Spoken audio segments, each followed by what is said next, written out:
In diesem Video möchte ich über das Platin-System sprechen. Das haben wir jetzt neu aufgesetzt und dazu gibt es seit heute einen Livestream auf YouTube. Ich hoffe, der läuft eine Woche lang durch. Ich bin aber ein bisschen skeptisch, denn es gab schon die eine oder andere technische Schwierigkeit, aber das ist kein Problem, denn auch beim automatischen Handel gibt es ja am Anfang immer Probleme, die man nach und nach verbessern muss.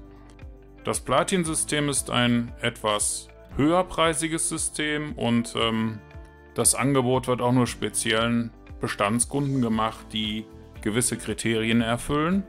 Aber wer möchte, kann sich auf jeden Fall mal anschauen, wie so ein System über die Woche hinweg im Live-Betrieb funktioniert.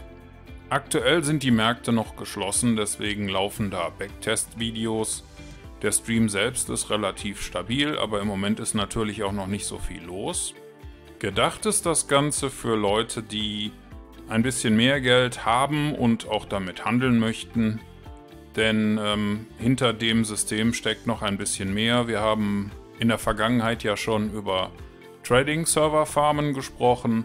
Tatsächlich habe ich mittlerweile auch den ersten Premium-Kurs-Teilnehmer, der seinen Trading-Server mit 10 Systemen online hat.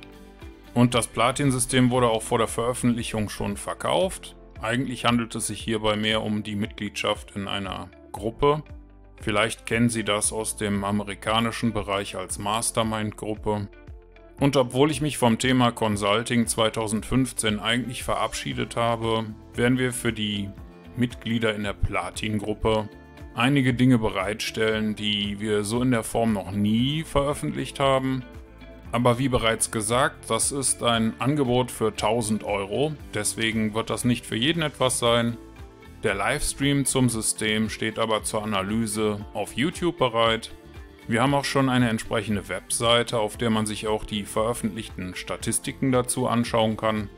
Heute Abend um 23 Uhr wird das System mit dem Live-Handel beginnen und man kann sich das dann über die Woche hinweg mal anschauen. Für den einen oder anderen mag das interessant sein. Das war's soweit für heute.